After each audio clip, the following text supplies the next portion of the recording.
Mis amigos, sean bienvenidos a este su espacio de entrevista de cerca, El Salvador Posible. Ha cesado la lluvia, qué bueno, pero la frescura permanece. Los corazones están calientitos y el clima allá afuera sí nos permite viajar con más tranquilidad. Evitemos los accidentes. Concentrémonos para llegar tranquilos a nuestro destino. Porque ustedes lo pidieron. Aquí está con nosotros uno de los diputados, uno de los legisladores salvadoreños más conocidos en el mundo.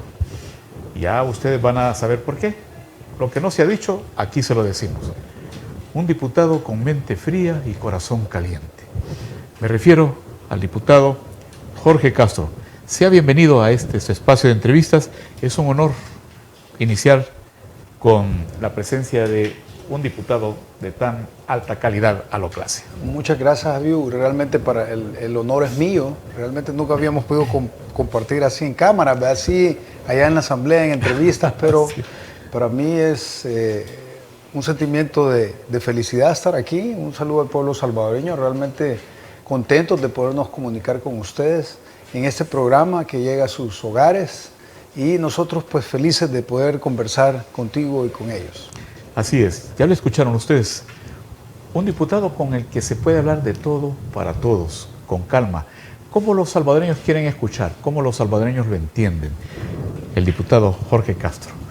Bueno, quisiera iniciar para que lo conozcamos más de cerca, más así, la humana persona en este profesional de primera línea. ¿Quién es? ¿Cómo es Jorge Castro? ¿Cómo se define? Bueno, me gusta pensar en mi persona como alguien cristiano, ¿verdad? Con una relación con Dios. Trato de que sea una relación del día a día. Me gusta tener esa relación con Dios Padre de manera constante. Me gusta invitarlo a que ande conmigo todo el día para poder conjugar el día a día y poder tener esa relación. Pretendo no dejarlo en la casa. Pretendo llevármelo conmigo, ya que a veces cometemos el error de solo pedirle en la noche, pedirle en la mañana. Bueno, en la noche le pedimos por que nos cuide, que cuide a nuestros hijos, que nos regale salud, y al día siguiente volvemos a hacer algo parecido, pero nos olvidamos, no tenemos una relación con Él en el día a día. Entonces, yo creo que la clave debe de ser precisamente tener esa relación, esa conjugación, y para eso es necesario andarlo presente constantemente. Entonces yo pretendo tener esa relación, pretendo cuidar esa relación, pretendo demostrarle a Dios que lo amo ante todo, porque dice la palabra, dice la Biblia que primero hay que buscar el reino de Dios y lo demás será dado por añadidura. Entonces me gusta pensar, tal como dicen, que servimos a un Dios que abre puertas que nadie puede cerrar y que cierra puertas que nadie puede abrir. Hay que aprender a decretar como pueblo, ¿verdad? Nosotros como legisladores tratamos de hacerlo, bendecidos al entrar y bendecidos al salir, porque servimos a un Dios que no falla. Los seres humanos fallan, los seres humanos manipulan, mienten, ven a quién votar, pero Dios jamás falla. Realmente, hablar de Dios nos pasaríamos día y noche porque es lo más hermoso. El hecho de respirar, imagínense en un planeta donde a cierta altura ya no hay aire. Qué maravilla la creación de nuestro Señor. Es fabuloso tener amigos, una familia. Bueno, es la expresión de Dios. Y fíjense qué interesante, y el pueblo debe saber esta anécdota muy interesante, porque hemos hecho un par de cambios.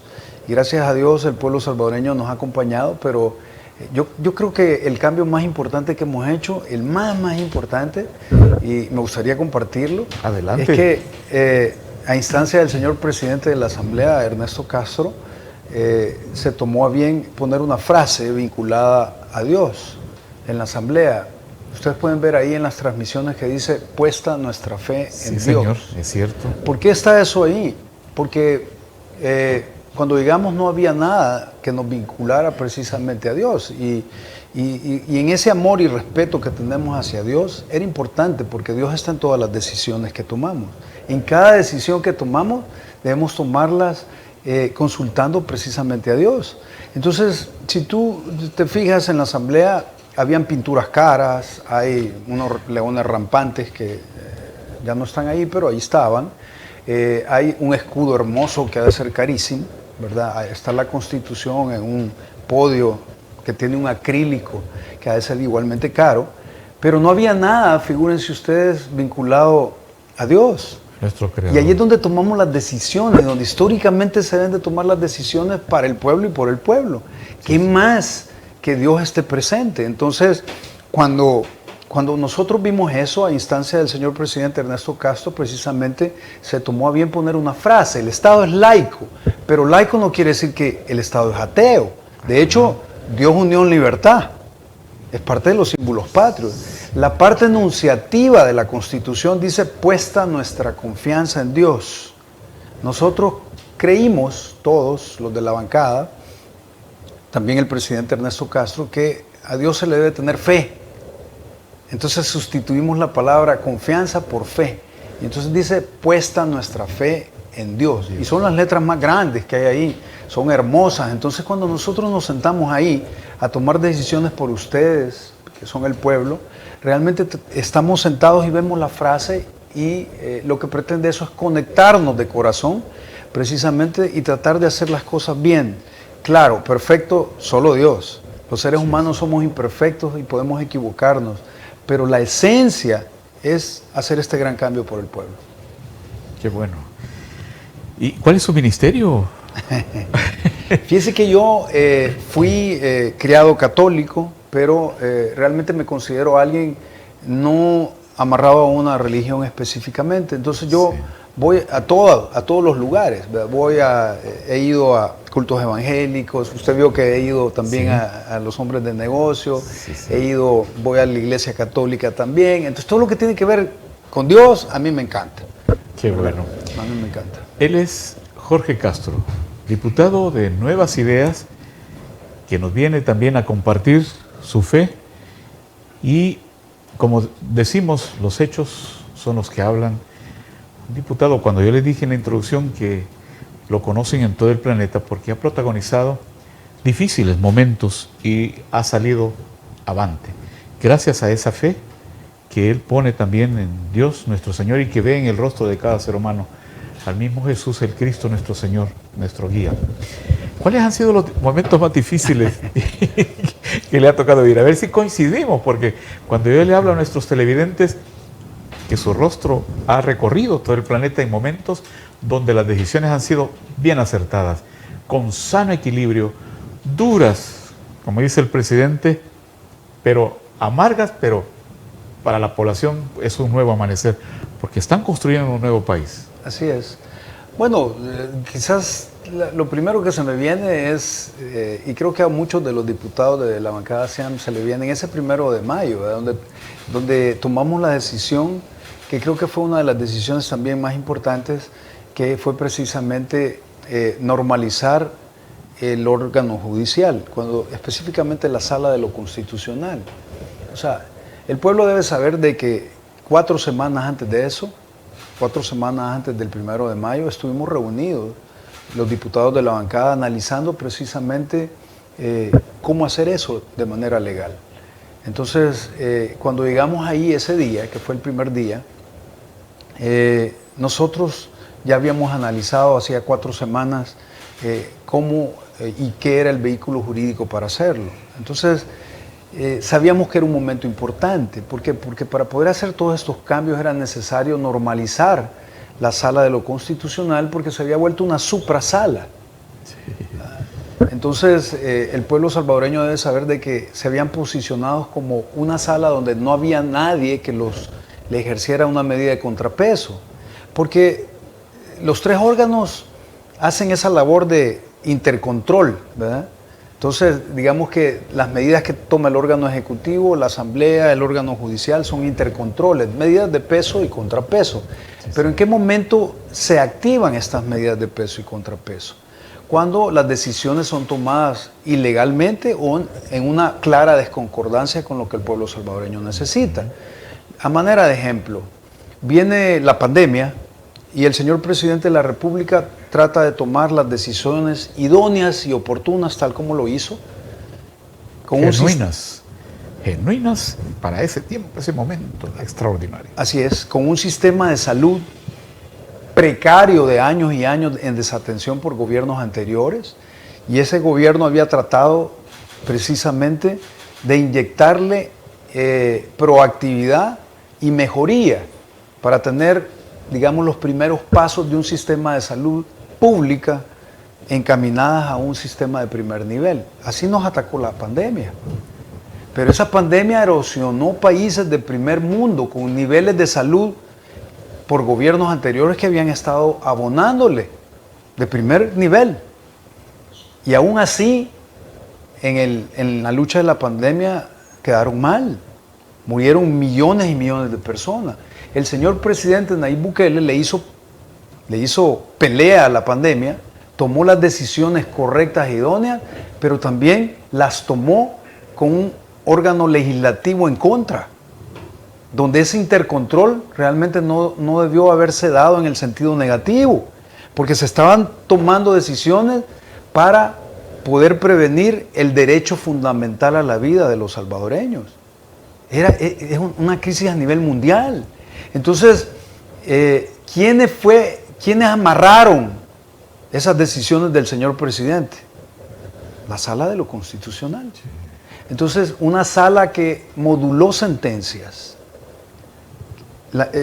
Dicho sea de paso, modular una sentencia es algo que no se encuentra en la normativa de nuestro país. Es ilegal.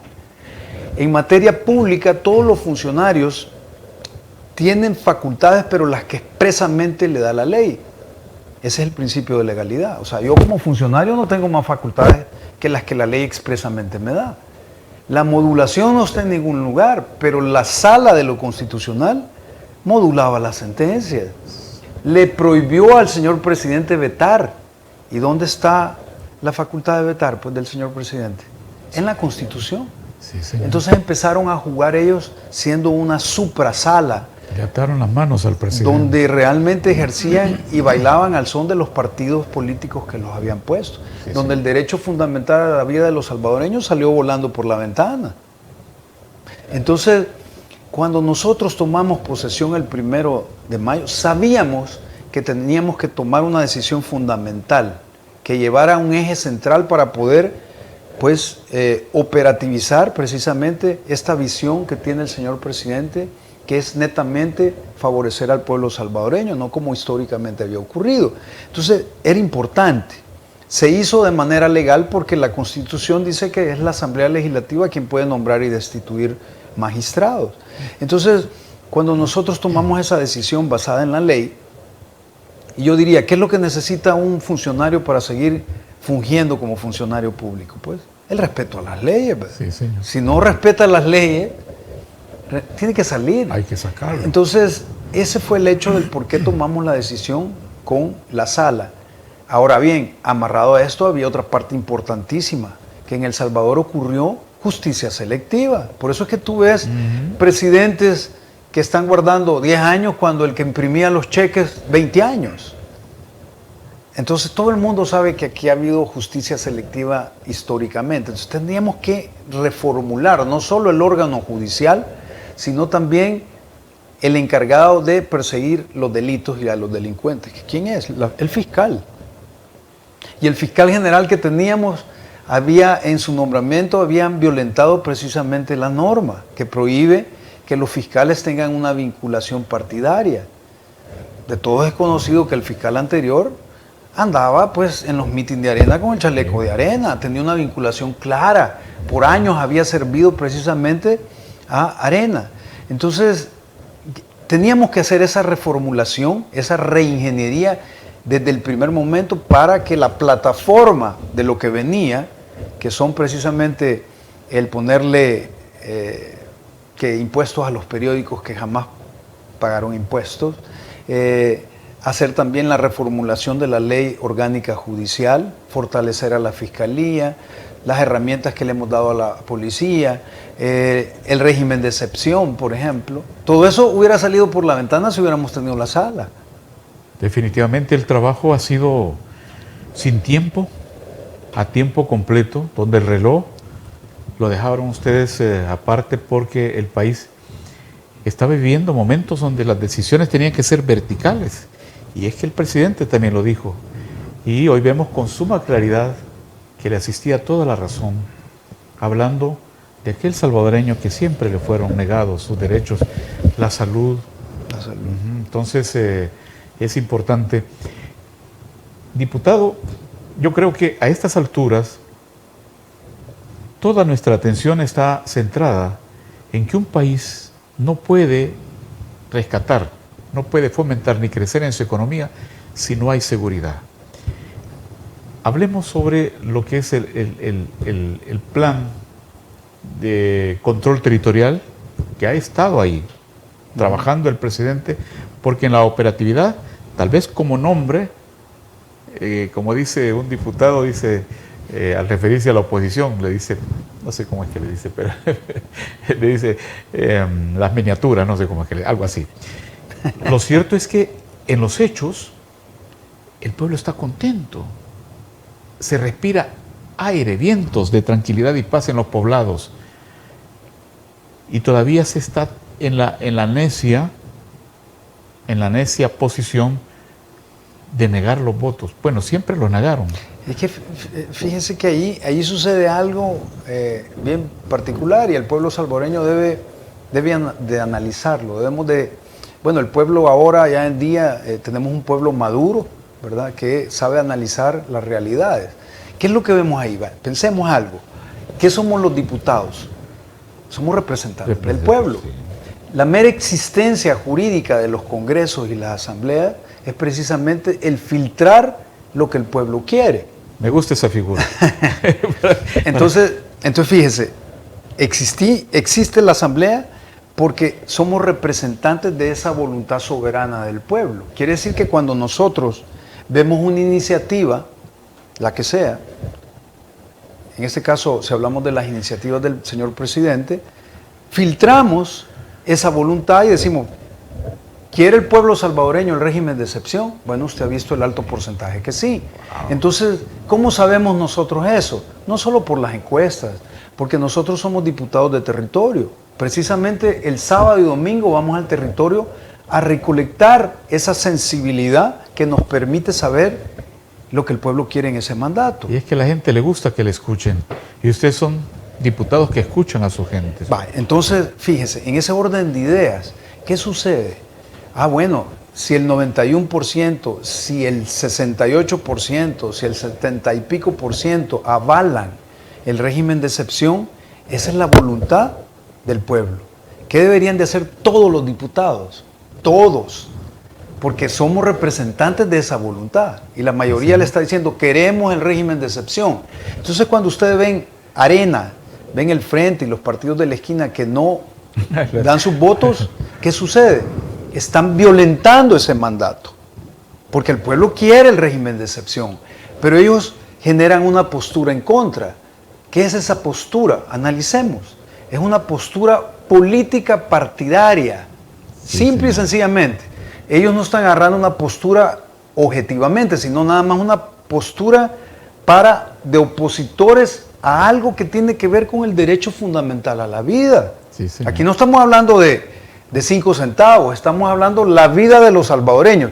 Y ellos, en lugar de ver la oportunidad de oro, de poder decir, bueno, hacemos a un lado lo político, partidario, y vamos a pelear por el derecho fundamental a la vida y vamos a aprobar esto porque es lo que el pueblo quiere, generan una postura en contra. Se ahogan. Y todo lo traducen como votos. Sí, señor. Entonces, cuando usted ve, por ejemplo, una pandemia, ¿qué es lo que dijeron del hospital El Salvador? Que era una galera, que era por gusto. Y empiezan a jugar con un montón de mentiras, que es lo que siempre han hecho, y agarrar posturas político-partidistas, donde ellos, en lugar de ser objetivos y entender qué es lo que han hecho mal en todo este tiempo, no logran conectar con la voluntad del pueblo, ni siquiera van al territorio. Deberían pedir perdón, al menos eso. Y todavía escuchamos esas voces que la población les está mandando cumplir con su deber y están contra la población, porque esa es la voluntad soberana y no entienden, ¿verdad? Sí. No logran clarificar ellos sencillamente el camino y no logran entender que cada decisión que toman no conecta con el pueblo salvadoreño, sino todo lo contrario. Entonces, y eso es lo que han hecho históricamente. Ellos han venido y han generado posturas donde realmente esa postura ha ido encaminada a favorecer grupos específicos de poderes. Partidos políticos. ¿Verdad? Entonces, usted mira, han comprado voluntades a los magistrados de las salas. ¿Cuánto les daban? Pues $20,000 mensuales de sobresueldo, aparte del salario que ya tenían los magistrados. Mensualmente les mandaban $20,000, dinero de los gastos reservados. Entonces, esa es la soberanía que ellos conocen. Esa es la soberanía que ellos compraban. Hoy no. Hoy la soberanía que es dada al señor presidente, precisamente en esa gobernabilidad soberana y en ese poder de decidir cuestiones que lo hacemos armónicamente, los órganos del Estado, es dada por el pueblo. ¿Quién le dio 56 diputados a Nuevas Ideas? El pueblo salvadoreño. Los salvadoreños. Qué interesante. Amigos que nos ven en la diáspora de costa a costa, de este a oeste, de norte a sur en la Unión Americana, por favor démele YouTube y Facebook like. Está con nosotros un súper invitado, el diputado Jorge Castro, quien, bueno, nos llena un programa y el tiempo se nos pasa tan rápido que no lo sentimos. Pero aquí está con nosotros para seguirnos acompañando. Vamos a algunos cambios con la voz de nuestros anunciantes que están esperándonos, pero ya regresamos.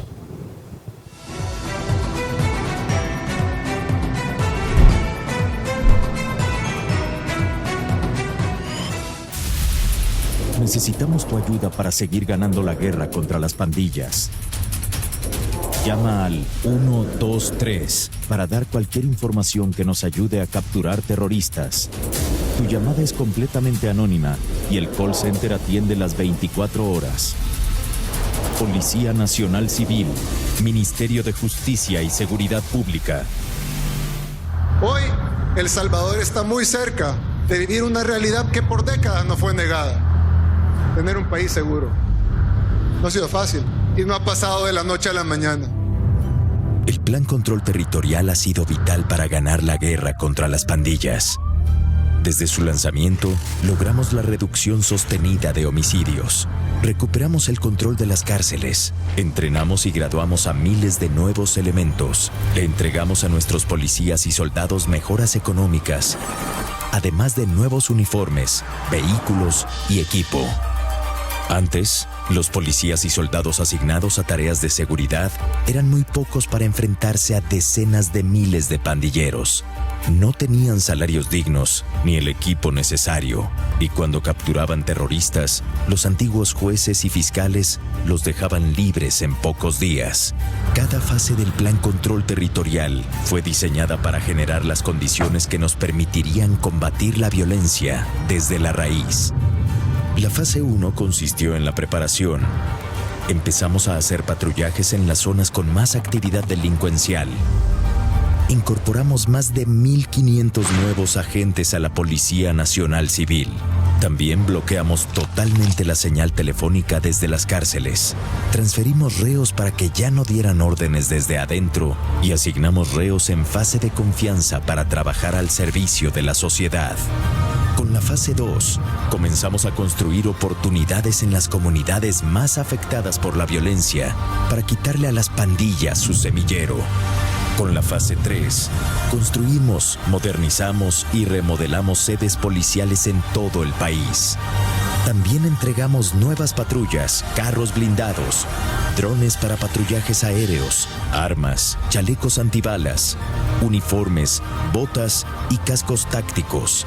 Desde el inicio del plan, pasamos de tener 3,500 soldados asignados a tareas de seguridad a más de 17,000.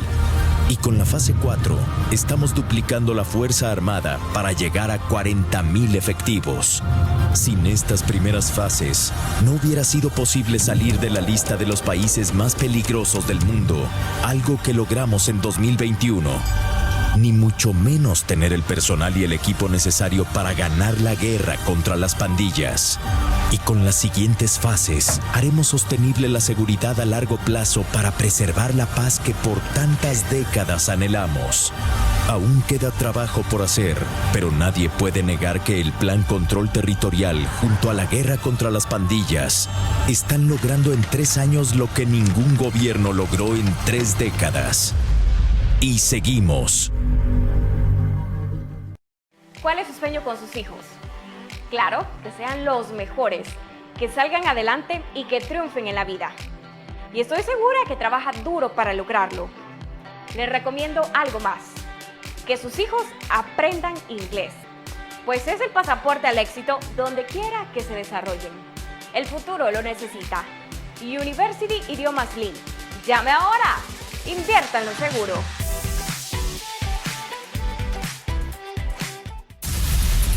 Necesitamos tu ayuda para seguir ganando la guerra contra las pandillas.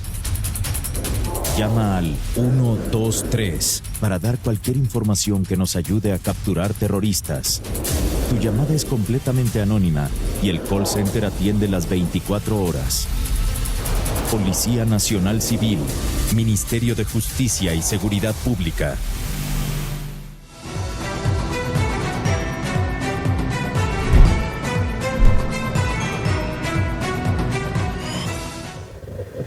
Señoras y señores, continuamos de cerca, El Salvador posible. Todo es posible con Dios. Esa es la conclusión que sacamos con este hombre de fe que nos contagia. Sonríe, sí sonríe. Si es un ser normal, nada más que cumple con su deber. Y el deber es con Dios y la mano extendida al prójimo. En este caso, con su pueblo elector. Estamos con el diputado Jorge Castro. Muy bien. Mañana es día de plenaria, diputado. Sí, ¿Cree usted que ingresa la prórroga? Que no sé si ya ingresó. Sí, no, bueno, realmente tenemos días de estar analizando precisamente junto a las instituciones pertinentes lo de la prolongación del régimen de excepción. Obviamente nosotros... El pueblo lo pide. Sí, el pueblo lo pide. Sí. Nosotros somos empleados del pueblo, de esa voluntad, ¿verdad? Pero estamos también analizando la parte técnica y eso es bien importante porque el pueblo salvadoreño debe saber que nosotros dentro de este plan del señor presidente, precisamente una de las partes y de las aristas importantes es dotar de las herramientas adecuadas. Napoleón Bonaparte decía, los soldados marchan sobre su estómago. Y hoy en la Comisión de Hacienda, que preside el diputado Cristian Castro, me alegró porque, es decir, si viene una prórroga, se necesitan oxígeno para que se pueda soportar el trabajo intenso al cual están los policías. Así es, y en la plenaria anterior, si ustedes recuerdas, hicimos una modificativa a la ley de creación precisamente, bueno, es una modificativa vinculado al salario mínimo, ¿verdad? Y allí se abrió precisamente para generar la posibilidad de contratación de unas plazas, inspectores y sargentos. Y esto viene a reforzar precisamente el hecho de tener más capacidad instalada de operación, porque estamos buscando dentro de este plan precisamente lo que tú señalabas, que es la seguridad de todos los ciudadanos. Pero la seguridad, ¿por qué? Porque esto está vinculado, considero yo, a 2 factores importantes. Uno es el derecho fundamental a la vida. Las personas... bueno, la Constitución lo manda en el artículo 1, precisamente dice que el origen y el fin de la actividad estatal es la persona. Sí. Entonces, el derecho a la vida es importante, porque fíjense ustedes, ellos venían y decían, pero se puede violentar el derecho al libre tránsito, por ejemplo, el derecho a la libre expresión, pero ¿cuál es el supra, de alguna manera, derecho de los que estamos hablando? Es el derecho a la vida. Porque tú no puedes expresarte si no estás vivo. Sí. No puedes andar libremente por la calle si estás muerto. Entonces el derecho fundamental a la vida es donde están amarrados todos los otros derechos. Entonces, ¿qué se está queriendo hacer? Proteger el derecho fundamental a la vida. Ahora, esto tiene un impacto, esta seguridad, en el turismo, por ejemplo. Tiene un impacto esa seguridad en el comercio, en esa actividad comercial del Salvador. Si nosotros queremos llevar a El Salvador a otro nivel, comercialmente hablando, la seguridad es vital. Para la inversión. Así es, Sí. para que los inversionistas crean en el país. Bueno, hoy tenemos, y un saludo a la diáspora, a todos esos salvadoreños que se encuentran en el extranjero, que cómo nos ayudaron en estos gobiernos nefastos a precisamente, fueron esa balsa salvavidas por la cual el país se mantuvo a flote. Sin ellos no lo hubiéramos podido lograr. No hubiéramos Por eso es que muerto este como país. gobierno sencillamente se encuentra tratando de reconocerles ese lugar que tienen en el corazón de todos nosotros. Entonces, ¿qué sucede? Si tú ves, nosotros estamos tratando de darle las herramientas a estas instituciones importantes en la lucha de este crimen organizado. Entonces, ¿qué vemos? Estamos tratando de fortalecer precisamente la Policía Nacional Civil. Estamos mandando recursos al Ministerio de Justicia, por ejemplo, 50 millones al Ministerio de Justicia. ¿Para qué? Para fortalecer la operatividad de todo esto. Ustedes pueden ver aquí una articulación que jamás había ocurrido históricamente. Tú puedes ver aquí cómo todas las carteras del Estado se articulan. Todos los órganos fundamentales están articulados precisamente en pro de ¿quién? Del pueblo salvadoreño. Antes no ocurría eso. Antes las asambleas se oponían al órgano ejecutivo y el órgano ejecutivo tenía que pagar. Para generar votos tenían que pagar. Ustedes pueden ver una diferencia abismal y es la siguiente. Y ojo con esto, fíjense. Ahora que hay una crisis a nivel mundial por lo de Rusia y Ucrania, ¿qué hizo nuestro señor presidente? Tomó otra vez decisiones idóneas y acertadas. Antes de que la crisis le pegara al bolsillo de los salvadoreños, ¿qué hizo? Las medidas de alivio que Bueno, salvan la economía familiar. Estancamos el precio del combustible porque cuando sube la gasolina sube todo y aquí se logró. Tenemos los precios más bajos. Pero lo que debe ver el pueblo salvadoreño es esto. Fíjense. Es cierto, se le quitó al pueblo, a nosotros, el pago por cada galón del FEFE y del COTRANS y el IVA. ¿Sí? Sí, señor. Pero el COTRANS todavía se sigue dando. El FEFE todavía se sigue dando. Exacto. El FEFE es esa ayuda que se le da a los veteranos. Y el COTRANS es el que ayuda a mantener los pasajes de todos los buses y de todo el transporte colectivo a nivel sin que se incremente.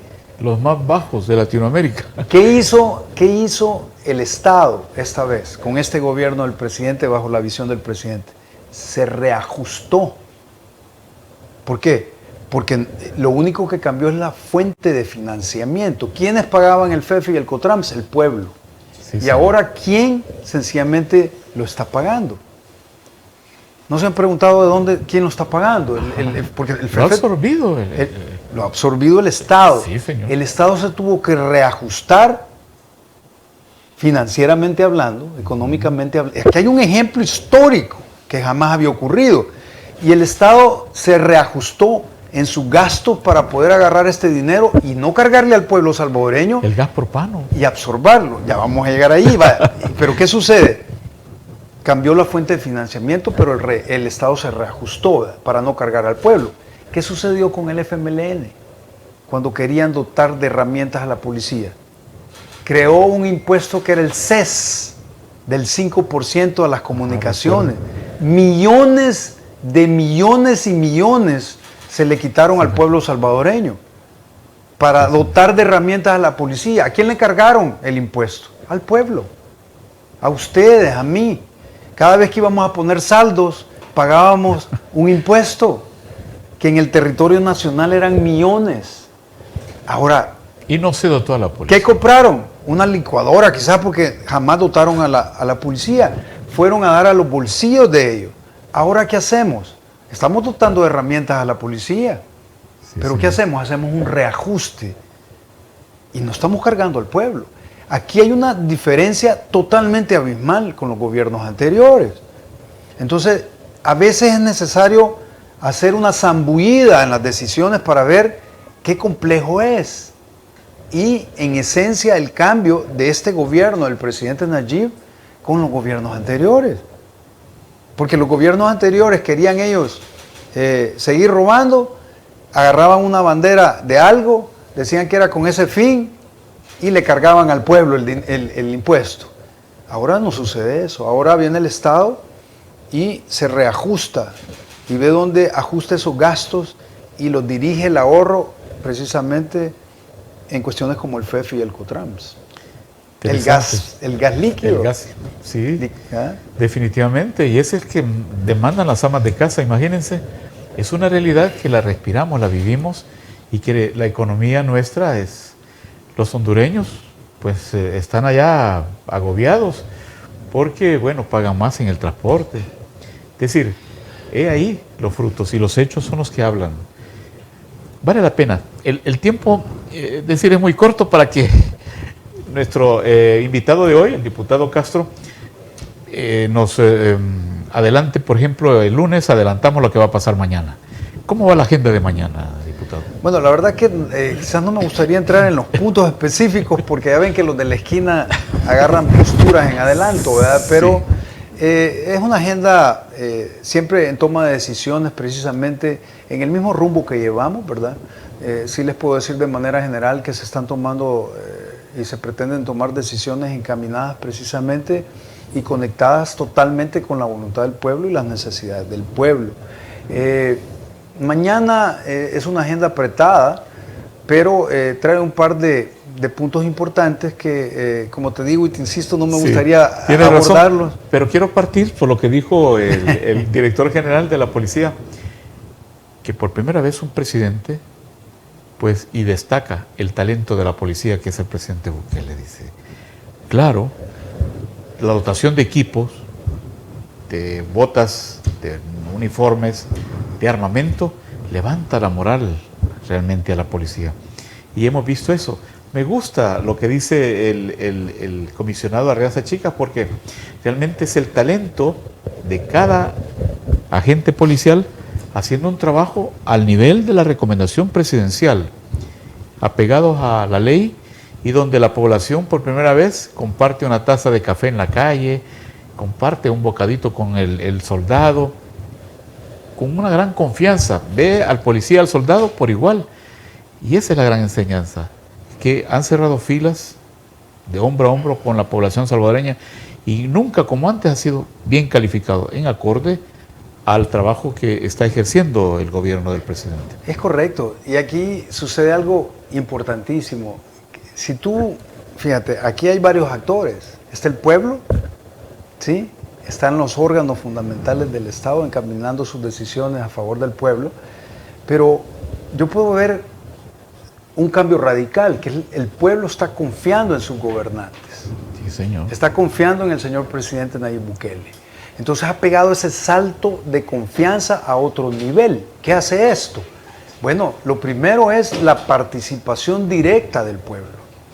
Porque, por ejemplo, con lo del régimen de excepción, el pueblo ha apoyado las labores, ha denunciado, ha dejado de tener miedo, está creyendo en el sistema. Porque antes no se denunciaba, Sí, por temor. entonces hay un cambio esencial, porque hay una coparticipación de esa parte del pueblo, porque se dicen, nosotros vamos a acompañar esto porque ya creemos en nuestros funcionarios. Volvemos a la frase clave que usted citaba, confianza, fe, Así es. que está en el Salón Azul. Muy bien. Así es, entonces si usted se fija, esa parte es medular. ¿Cuál es la otra parte medular? Ustedes ahora pueden ver al ministro de Obras Públicas trabajando en el campo de la mano con el Ministerio de Justicia, con el ministro de Justicia, Sí, al fiscal de la mano con el ministro de Justicia, al director de la Policía Nacional, articulados trabajando. Ya no tenemos ministros ni directores de instituciones de escritorio, ahora tenemos gente de campo. Te voy a dar un ejemplo claro. Los pacientes de enfermedades crónicas, ¿quién los transporta? No es el Ministerio de Salud, es el BMT, en apoyo al Ministerio de Salud. señor. Porque el Ministerio de Salud tiene su propia logística. Por ejemplo, si tú ves lo de la vacuna, la vacuna de en contra de la pandemia, de Pfizer, AstraZeneca, la que sea, ha tenido que respetar una cadena de frío. Óigase bien, una cadena de frío. Para eso hubo que fortalecer no solo estructuralmente a las unidades de salud, a nivel nacional. Hubo que capacitar al personal para poder mantener esa cadena de frío y que la vacuna que le ponen a la gente no esté mala, sino que esté potencialmente bien y saludable. Entonces, cuando se la ponen a usted, ha requerido toda una logística de transporte, de reajuste de las unidades abandonadas por gobiernos anteriores. Sí, sí. Entonces, aquí ha habido un salto en calidad del Estado, donde todas las carteras del Estado están conectadas. Antes, por ejemplo, si usted trabajaba, y los que han trabajado en la administración pública no me negarán, si usted trabajaba en el Ministerio de Trabajo e iba al Ministerio de Hacienda, lo veían como enemigo. Sí, cierto. Entonces, pero aquí, era la ideología, ¿no?, partidaria de los así es, gobernantes. pero aquí ha cambiado. Aquí realmente ha habido una articulación donde el que lleva la batuta es el señor presidente. Cada decisión que toma el señor presidente conecta con esa esencia de lo que el pueblo salvadoreño quiere. Entonces, ¿cuál intercontrol? Claro, ahí está el intercontrol de los otros órganos, pero como es una decisión acertada, legal, entonces no tiene sentido oponerse. Sí, señor. Sino que tenés que acompañarla.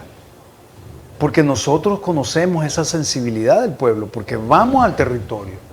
Entonces, ¿cómo van a creer ustedes que nosotros vamos a ir al territorio? Le vamos a preguntar, en los 13 municipios de Santa Ana, por ejemplo, que son los que visita su servidor, y yo le pregunto a la gente, ¿cómo está con el régimen de excepción? Fabuloso, ¿verdad? Para nosotros hoy podemos hacerlo, ejercemos la actividad comercial. Claro, falta, por eso es que es necesario sencillamente tomar a consideración la prolongación, pero se ha caminado muchísimo. Más de 40,000 criminales sencillamente han sido capturados. Más de 1.5 millón de dólares en efectivo, por ejemplo, se les ha incautado en efectivo. Vehículos. Y con esa reforma que hicimos, todo eso puede ser abonado a la lucha en contra de este crimen organizado. Y hay que tomar en cuenta otra cosa. Ese crimen organizado no solo es la operatividad de las maras y las pandillas. Aquí hay gente detrás. Sí, con el jefe de fracción ahora que nos permitía una rueda de prensa, con el desmantelamiento de unos 100 campamentos, acciones combinadas de la Fuerza Armada y de la Policía, han encontrado drogas, armamento, y se insinúa por parte de algunos pobladores que han visto pues la presencia de gente extraña. Entonces no es de extrañar que estén operando carteles con ellos, con los pandilleros, ¿no? Sí. Controlando el mercado de la droga, del trasiego de armas y todo eso. Bueno, y todos saben precisamente de que los partidos de antaño, los partidos políticos históricos como Arena y el Frente, precisamente se han sentado con ellos, los han llevado al polígono de tiro, han negociado votos a cambio de dinero. Eso es lo que ellos han hecho. Hoy es totalmente diferente. Y ellos tratan siempre, los de la esquina, de manipular con mentiras, lo que siempre han hecho, lo que siempre históricamente les ha mantenido como partidos robando el dinero de los salvadoreños. Pero todo eso está cambiando y ha cambiado fundamentalmente, ¿verdad? Uno de los cambios que, por ejemplo, ha sido fundamental en esto es la no prescripción, ¿verdad?, de los delitos que antes estos funcionarios cometían. Por ejemplo, en el caso de Funes, que robó millones y millones. A Funes le dieron su finiquito en 48 horas, la Corte de Cuentas, porque Increíble. les pagaban precisamente un sobresueldo. Entonces, cuando mandaron el equipo de auditores, ya iban con el fin y con la misión de darle el finiquito. Pero, ¿qué tenía que hacer Funes? Finiquito Express le llamó usted. ¿Y qué tenía que hacer Funes? Esperar 10 años. En 10 años la acción penal y la acción civil prescribía. Ya no se le iba a poder hacer ni perseguir ni nada. Es cierto que ahorita está en Nicaragua, escondido, pero la posibilidad de ejecutar la acción penal o la acción civil ya no iba a poder ser después de 10 años, porque todos los funcionarios que robaban dinero solo tenían que esperar 10 años y después tranquilamente podían andar ahí paseando por todo el territorio salvadoreño. ¿Qué hicimos nosotros? Modificamos para que este tipo de delitos no fueran prescribibles. Entonces, y no solo hicimos eso, sino que le dimos retroactividad. O sea que todos los delitos que cometieron estos funcionarios son perseguibles, ya no terminan. La acción penal y la acción civil siempre va a estar viva, pero también nos pusimos la camiseta nosotros, porque esa prescripción trabaja hacia futuro también. Sí, señor. Entonces, si hay un funcionario a futuro o actual que no hace las cosas correctamente, no le van a prescribir los delitos. Con buen ejemplo, dando el ejemplo, sí. Bueno, amigos televidentes, por favor, ustedes lo pidieron. Está con nosotros el diputado Jorge Castro, protagonista. Ustedes lo han visto y no podía faltar aquí en De Cerca El Salvador Posible. En esta segunda semana de hitazos, un jonronero de primera línea, el diputado Castro. Y cuando hablábamos de los salvadoreños, diputado, el voto en el exterior es una realidad. Es como una retribución del gobierno a esa falta de responsabilidad de gobiernos anteriores que no le habían dado la oportunidad. Imagínense qué hermoso saber que hoy sí quieren venir a invertir los salvadoreños. Tienen confianza también.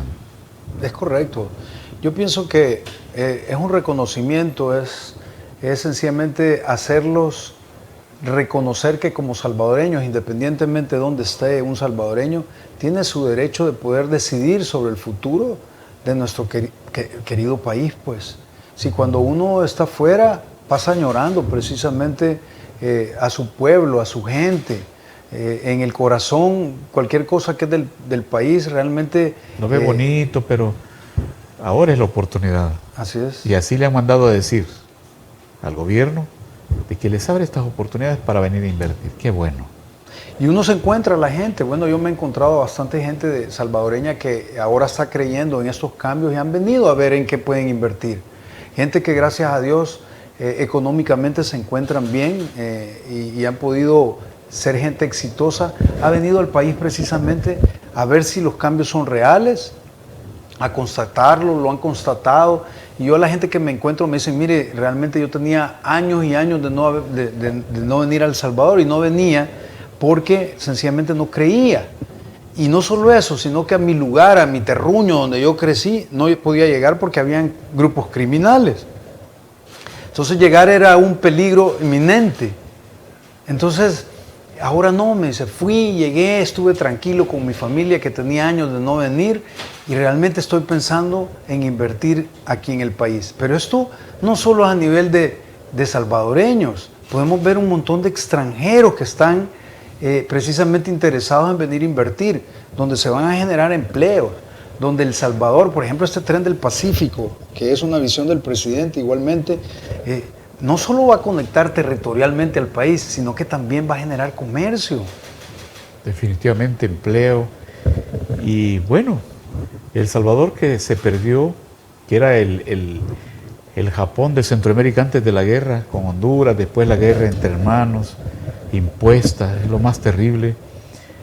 Creo que nos retrasamos unos 40 años, ¿verdad, diputado? Si no es que más. Más, ¿verdad? Entonces, hoy es la oportunidad. ¿Y qué trabajo le ha tocado al presidente Nayib Bukele?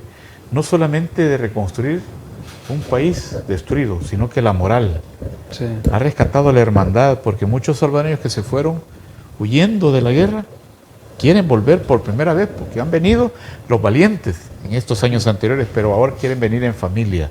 No sé. Aquí está mi mano para que... Pero lo más importante es que el presidente Nayib Bukele ha logrado unir sin ideología a los salvadoreños, porque le interesa el país. Este Salvador que hoy no solo habla de los asesinatos, Sí. de la guerra entre hermanos, habla de un país que cambia el rumbo y que tiene que comenzar de nuevo a hacer un nuevo país, un nuevo amanecer para El Salvador, y se lo deben a diputados como ustedes. Vale la pena. Realmente se lo debemos la oportunidad se la debemos a Dios, ¿verdad? Que Dios nos ha dado esta posibilidad para que El Salvador cambie ese rumbo, históricamente pegue ese viraje, y nos ha mandado un presidente de lujo, como Sí, Nayib señor. Bukele. Que Bueno, lo quieren toda Centroamérica. en todos lados lo quisieran Me tener. decía Gilberto Chichi Galvez, que es de La Paz, Honduras, corresponsal de HRN en Honduras. Ah, no, me dice, aquí le ponemos de ejemplo. Guatemala también, colegas de Radio Punto.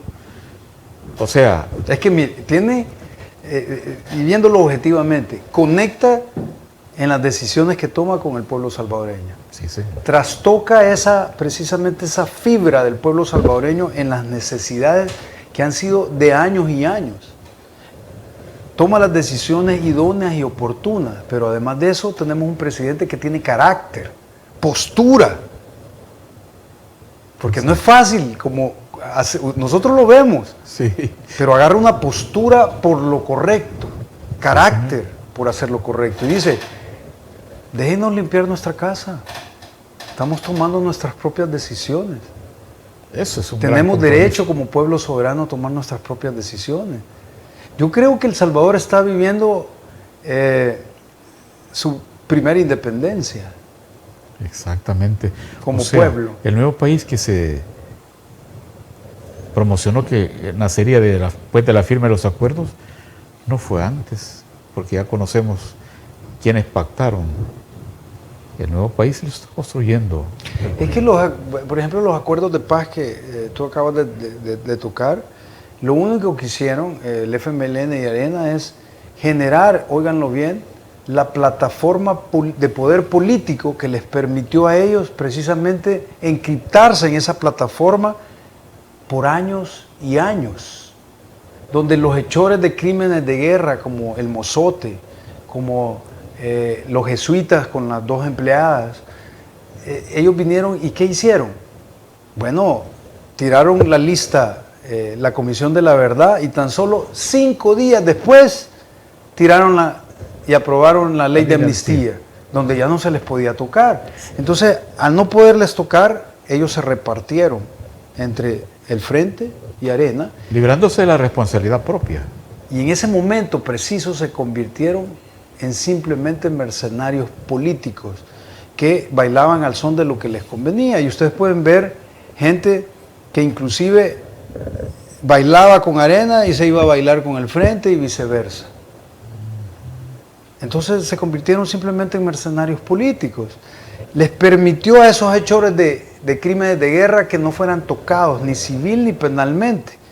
Y cuando tú ves qué comisión intentó hacer la ley de justicia transicional, los mismos hechores, los coroneles, los comandantes del FMLN eran los que estaban decidiendo la ley de justicia transicional, que sencillamente no era una ley de justicia transicional, sino que era una ley donde evitaba que cualquier... Conveniente. sí, para los hechores.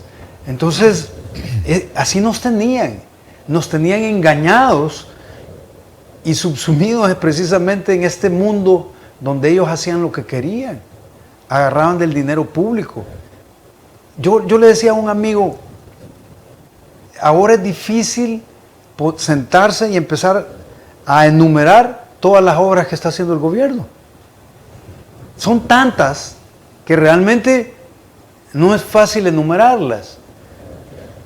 Tú has oído donde vienen, por ejemplo, del Frente y dicen, es que la carretera a la Libertad, nosotros la empezamos. Bueno, su servidor fue asesor de Romeo, asesor jurídico del ministro de Obras Públicas, y cuando nosotros llegamos, óigase bien, el día que yo llegué, ese día se vencía la garantía casi por $6 millones de la empresa que había sido contratada por Gerson Martínez, que solo había desarrollado el 17% de la obra en 4 años.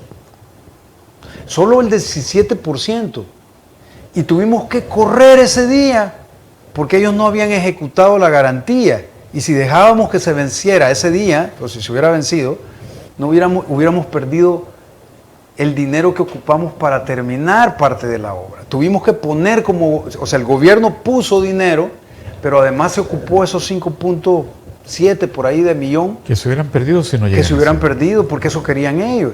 Le dieron... Hacer quedar mal al país queriendo perjudicar al gobierno y hacia el país. Le dieron esa licitación a una empresa que no tenía la capacidad instalada para realizar la obra.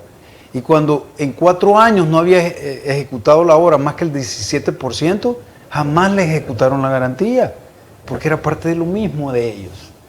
Entonces, ellos se llenan la boca diciendo, no, es que son nosotros, ellos solo lo terminaron. No, señores, bueno, nosotros presentamos una denuncia en la Fiscalía que está en desarrollo en contra del exministro Gerson Martínez, ahí está. ¿Y cree que camine hoy? Sí, por supuesto. Como este caso, otros casos que también ha Por ido supuesto que sí. a denunciar el ministro de Trabajo. Por supuesto que sí. Y llevamos alrededor de 45 cajas con ampos, donde está la prueba precisamente. Y óiganlo bien, ahí está la prueba de todo el desfalco que hicieron en esa obra de... Solo en una. En una obra que no terminaron, que solo ejecutaron el 17% de la obra. La terminó este gobierno. Sí, señor. Bueno, es que el presidente Nayib comenzó a dar señales de la clase de presidente que era desde el principio. Yo no sé si ustedes se acordarán que allá donde pasa el río Torola, literalmente los niños, ancianos, adultos, se guindaban como que eran Tarzán, guindaban su lazo para pasarse el río. Sí. Pasaron gobiernos de Arena y del Frente y ninguno hizo nada. Y el señor presidente prometió que antes de los primeros 100 días iba a hacer el puente. Ahí está el puente. Se hizo en el día 93 más o menos. Y en tiempo récord, una obra magnífica en el oriente norte de nuestro país. Así es. Qué bien. Pues, diputado Castro, sobre justicia transicional, hablaba usted hace un momentito. ¿Cómo marcha esta posibilidad de que realmente la justicia atrape a quienes están en deuda en este país? Bueno, definitivamente la justicia transicional busca varios elementos, entre ellos es la no repetición, el conocimiento de la verdad, pero si ustedes miran, todos estos valores se han violentado precisamente por los gobiernos anteriores, pero eso lo hemos retomado en la Comisión de Justicia, ¿verdad? Estamos tratando de impulsar una ley de justicia transicional verdadera, objetiva, que sea en favor de las víctimas. Lo que sucede es que ellos jugaron tanto con esto por un montón de tiempo que muchos de las víctimas ya no están. Y cuando digo yo víctimas, me puedo referir también a los familiares de las personas fallecidas o a los sobrevivientes precisamente de alguna matanza. Ellos han ido falleciendo, entonces la historia se ha ido perdiendo porque ellos bloquearon el acceso precisamente a tener una ley que buscara esta justicia transicional, donde se también buscara, como valga la repetición, el resarcimiento de alguna manera de estos daños, ya sea civilmente o penalmente. Penalmente es que los hechores, tanto intelectuales como materiales, precisamente paguen sus delitos. Sí, señor. ¿Sí? Y la parte civil, que es precisamente la remuneración que debe existir hacia los sobrevivientes o familiares. Que bien se puede haber hecho en aquellos... Pero lo único que hicieron fue tratar de tirar leyes donde los blindaban a ellos para que no les pasara nada. Pero la carga se la dejan al país. Así es. Entonces ahora estamos tratando de buscar esa ley de justicia transicional. Entonces hemos estado oyendo sectores que de alguna manera tienen esa sensibilidad y estamos en esa búsqueda de tirar una ley de justicia transicional que es compleja porque hay que buscar fondos para poder de alguna manera resarcir civilmente a las personas y al mismo tiempo tratar de que los hechores pues le hagan frente al brazo de la justicia, ¿verdad? Entonces, pero es una ley o es otra deuda histórica de todos estos gobiernos, ¿verdad?, que estamos tratando nosotros en este gobierno actual del señor presidente Nayib, de precisamente tratar de promover y aprobar una ley que conlleve una justicia transicional. Qué bueno, yo creo que hablando de una paz, la salud que se había negado a esta población, como decía, hablando de la Biblia, acabo de recordar, como el profeta Jeremías. Amén. Tenía esa cita, dice, anhelábamos salud y se nos ha negado la paz y la estamos perdiendo. En aquellos días terribles, ahora llegó esa oportunidad, Dios ha escuchado, porque usted con esa parte introductoria también nos pone a prueba. Que sin Dios no hay realización. Todo es con Dios y con Dios todo es posible. Amén, así es. La verdad que debemos para poder llevar el país a otro nivel, necesitamos precisamente tener a Dios en nuestros corazones. De hecho, el señor presidente tiene esta espiritualidad. Ustedes lo han podido ver cómo él tiene ese respeto hacia Dios Padre, y nosotros, los salvadoreños, debemos de creer que esta es una oportunidad de oro que realmente nos está otorgando Dios Padre. No debemos de desaprovecharla, debemos de aferrarnos a ella, debemos de hacer nuestra parte. El pueblo está haciendo la parte de ellos, nosotros como funcionarios estamos tratando de hacer nuestra parte. Y yo a veces le digo precisamente a la gente periodista como tú, a la gente, que hay que empezar a generar postura, hay que empezar a generar opinión de esto que está ocurriendo aquí, porque estamos siendo un ejemplo a nivel no solo de Latinoamérica, sino del mundo entero. Tenemos al mejor presidente rankeado a nivel mundial. Sí, ¿cuándo habíamos andado en eso? Y a muchos les cuesta creer, aceptarlo y promoverlo, aún aquí, en nuestro querido territorio. Si nos permiten, vamos a un nuevo cambio. Viene la voz de los salvadoreños y nuestros anunciantes, que también se sienten complacidos de tener a un superdiputado. Jorge Castro está con nosotros. Ya regresamos.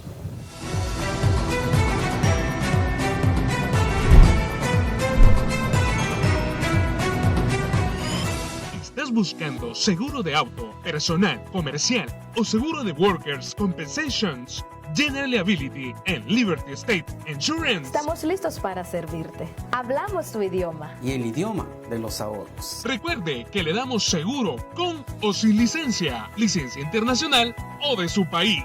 Liberty State Insurance Agency. Búscanos en 7491 de New Hampshire Avenue, Tacoma Park, Maryland, 20912. Teléfono 301-434-0101. Búscalo seguro. Liberty State, tus agentes de confianza. Necesitamos tu ayuda para seguir ganando la guerra contra las pandillas. Llama al 123 para dar cualquier información que nos ayude a capturar terroristas. Tu llamada es completamente anónima y el call center atiende las 24 horas. Policía Nacional Civil, Ministerio de Justicia y Seguridad Pública. Hoy, El Salvador está muy cerca de vivir una realidad que por décadas nos fue negada. Tener un país seguro. No ha sido fácil y no ha pasado de la noche a la mañana. El Plan Control Territorial ha sido vital para ganar la guerra contra las pandillas. Desde su lanzamiento, logramos la reducción sostenida de homicidios. Recuperamos el control de las cárceles. Entrenamos y graduamos a miles de nuevos elementos. Le entregamos a nuestros policías y soldados mejoras económicas, además de nuevos uniformes, vehículos y equipo. Antes, los policías y soldados asignados a tareas de seguridad eran muy pocos para enfrentarse a decenas de miles de pandilleros. No tenían salarios dignos ni el equipo necesario, y cuando capturaban terroristas, los antiguos jueces y fiscales los dejaban libres en pocos días. Cada fase del Plan Control Territorial fue diseñada para generar las condiciones que nos permitirían combatir la violencia desde la raíz. La fase 1 consistió en la preparación. Empezamos a hacer patrullajes en las zonas con más actividad delincuencial. Incorporamos más de 1,500 nuevos agentes a la Policía Nacional Civil. También bloqueamos totalmente la señal telefónica desde las cárceles. Transferimos reos para que ya no dieran órdenes desde adentro y asignamos reos en fase de confianza para trabajar al servicio de la sociedad. Con la fase 2, comenzamos a construir oportunidades en las comunidades más afectadas por la violencia para quitarle a las pandillas su semillero. Con la fase 3, construimos, modernizamos y remodelamos sedes policiales en todo el país. También entregamos nuevas patrullas, carros blindados, drones para patrullajes aéreos, armas, chalecos antibalas, uniformes, botas y cascos tácticos. Desde el inicio del plan, pasamos de tener 3,500 soldados asignados a tareas de seguridad a más de 17,000. Y con la fase 4, estamos duplicando la Fuerza Armada para llegar a 40,000 efectivos. Sin estas primeras fases, no hubiera sido posible salir de la lista de los países más peligrosos del mundo, algo que logramos en 2021. Ni mucho menos tener el personal y el equipo necesario para ganar la guerra contra las pandillas. Y con las siguientes fases, haremos sostenible la seguridad a largo plazo para preservar la paz que por tantas décadas anhelamos. Aún queda trabajo por hacer, pero nadie puede negar que el Plan Control Territorial, junto a la guerra contra las pandillas, están logrando en 3 años lo que ningún gobierno logró en 3 décadas. Y seguimos.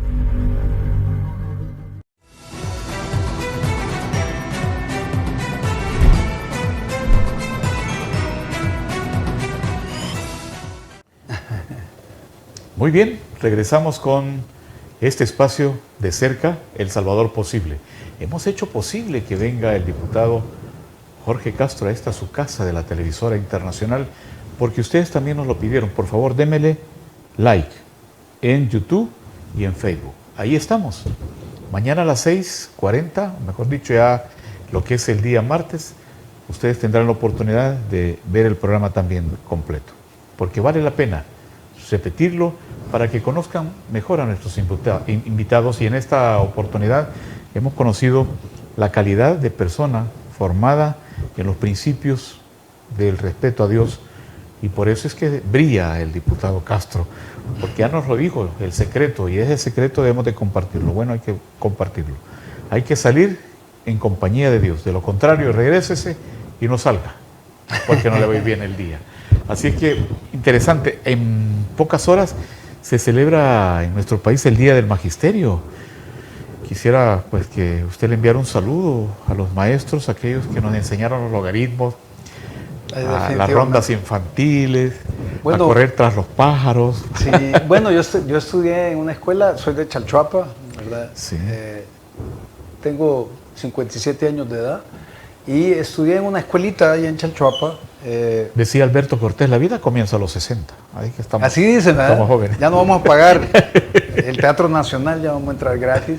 No, realmente los maestros es una parte importante en la vida de todos los seres humanos.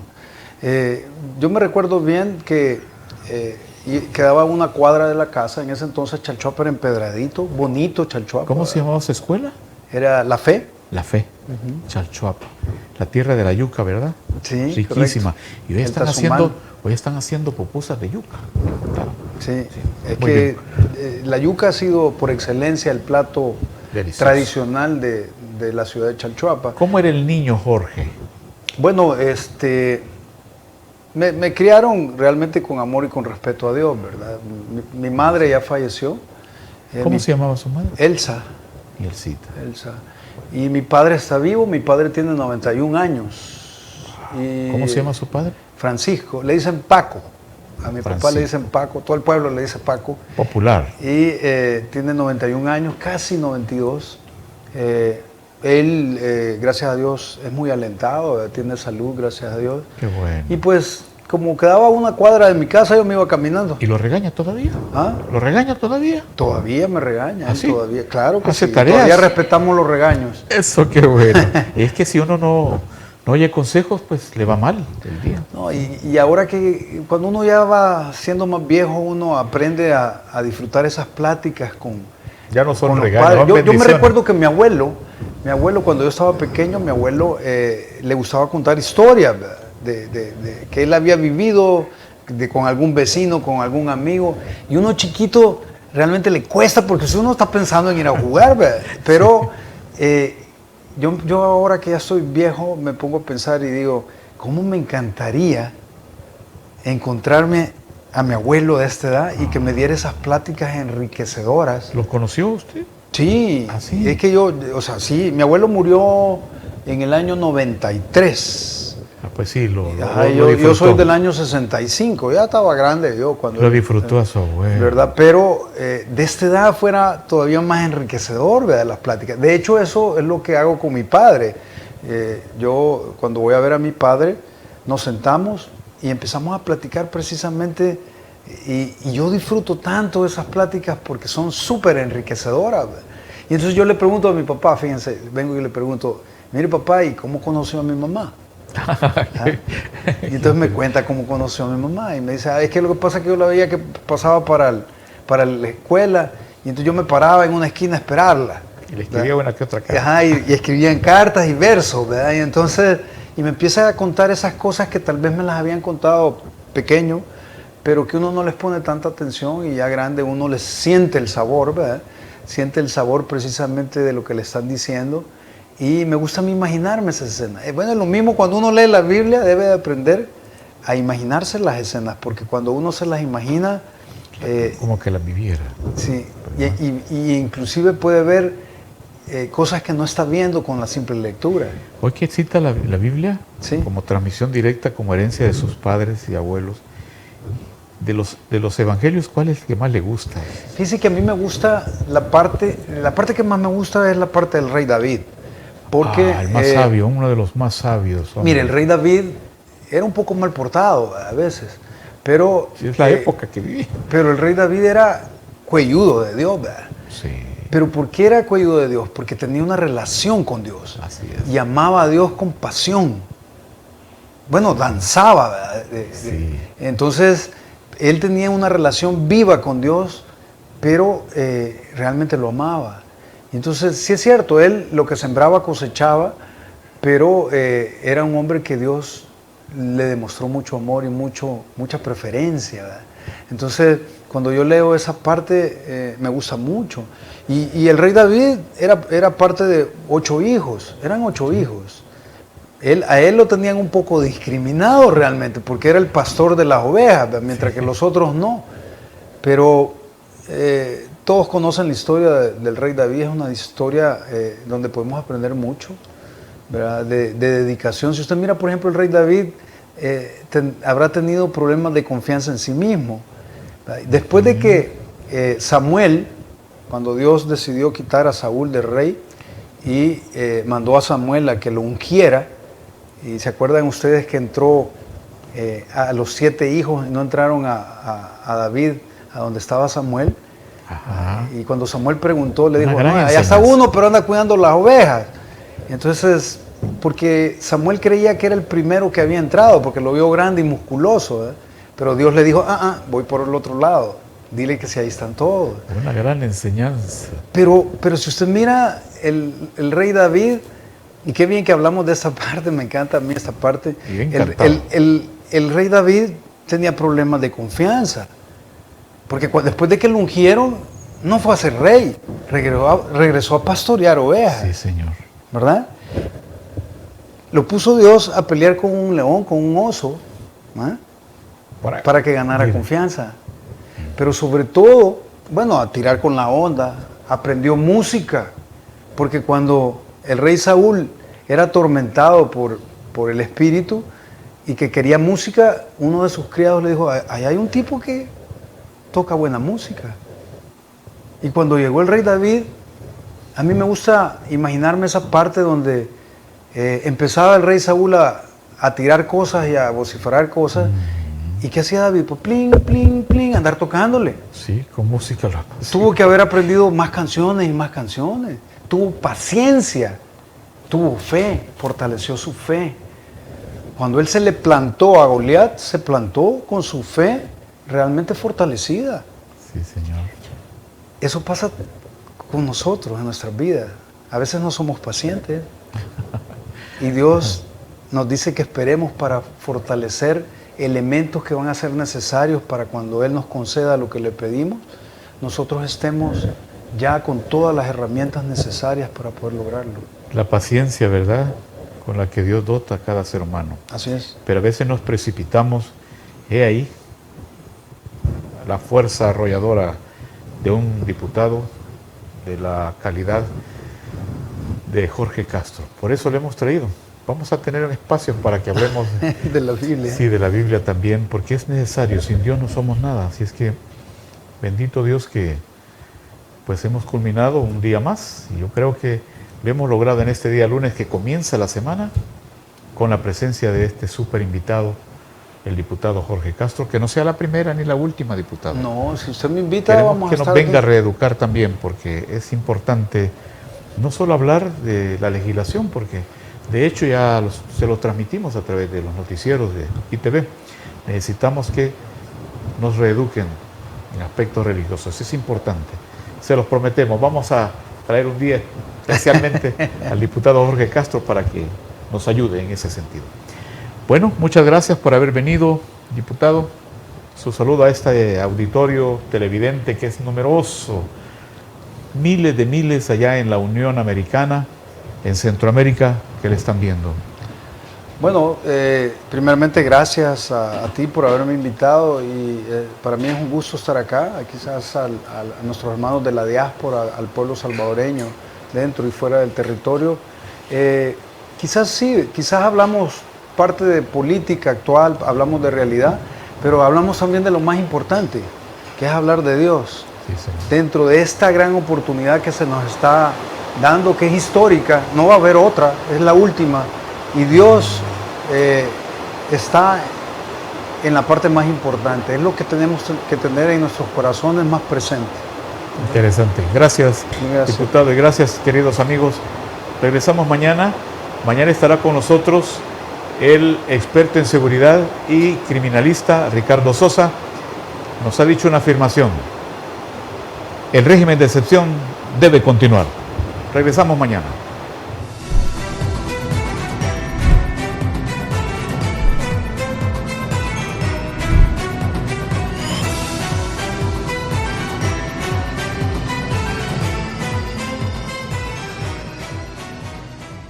Su preocupación es cómo movilizarse durante el viaje a El Salvador que tanto ha esperado. Pasear con su familia, amigos y transportarse con tranquilidad y seguridad.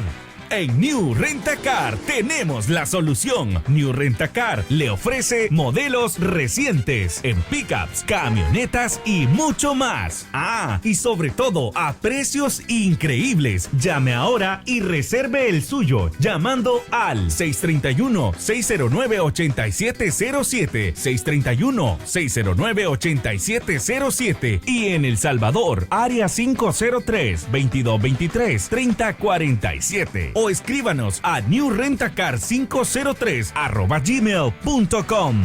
New Rent-A-Car. Necesitamos tu ayuda para seguir ganando la guerra contra las pandillas. Llama al 123 para dar cualquier información que nos ayude a capturar terroristas. Tu llamada es completamente anónima y el call center atiende las 24 horas. Policía Nacional Civil, Ministerio de Justicia y Seguridad Pública. Hoy, El Salvador está muy cerca de vivir una realidad que por décadas nos fue negada. Tener un país seguro. No ha sido fácil y no ha pasado de la noche a la mañana. El Plan Control Territorial ha sido vital para ganar la guerra contra las pandillas. Desde su lanzamiento, logramos la reducción sostenida de homicidios. Recuperamos el control de las cárceles. Entrenamos y graduamos a miles de nuevos elementos. Le entregamos a nuestros policías y soldados mejoras económicas, además de nuevos uniformes, vehículos y equipo. Antes, los policías y soldados asignados a tareas de seguridad eran muy pocos para enfrentarse a decenas de miles de pandilleros. No tenían salarios dignos ni el equipo necesario, y cuando capturaban terroristas, los antiguos jueces y fiscales los dejaban libres en pocos días. Cada fase del Plan Control Territorial fue diseñada para generar las condiciones que nos permitirían combatir la violencia desde la raíz. La fase 1 consistió en la preparación. Empezamos a hacer patrullajes en las zonas con más actividad delincuencial. Incorporamos más de 1,500 nuevos agentes a la Policía Nacional Civil. También bloqueamos totalmente la señal telefónica desde las cárceles. Transferimos reos para que ya no dieran órdenes desde adentro y asignamos reos en fase de confianza para trabajar al servicio de la sociedad. Con la fase 2, comenzamos a construir oportunidades en las comunidades más afectadas por la violencia para quitarle a las pandillas su semillero. Con la fase 3, construimos, modernizamos y remodelamos sedes policiales en todo el país. También entregamos nuevas patrullas, carros blindados, drones para patrullajes aéreos, armas, chalecos antibalas, uniformes, botas y cascos tácticos. Desde el inicio del plan, pasamos de tener 3.500 soldados asignados a tareas de seguridad a más de 17.000. Y con la fase 4, estamos duplicando la Fuerza Armada para llegar a 40.000 efectivos. Sin estas primeras fases, no hubiera sido posible salir de la lista de los países más peligrosos del mundo, algo que logramos en 2021. Ni mucho menos tener el personal y el equipo necesario para ganar la guerra contra las pandillas. Y con las siguientes fases, haremos sostenible la seguridad a largo plazo para preservar la paz que por tantas décadas anhelamos. Aún queda trabajo por hacer, pero nadie puede negar que el Plan Control Territorial, junto a la guerra contra las pandillas, están logrando en 3 años lo que ningún gobierno logró en 3 décadas. Y seguimos.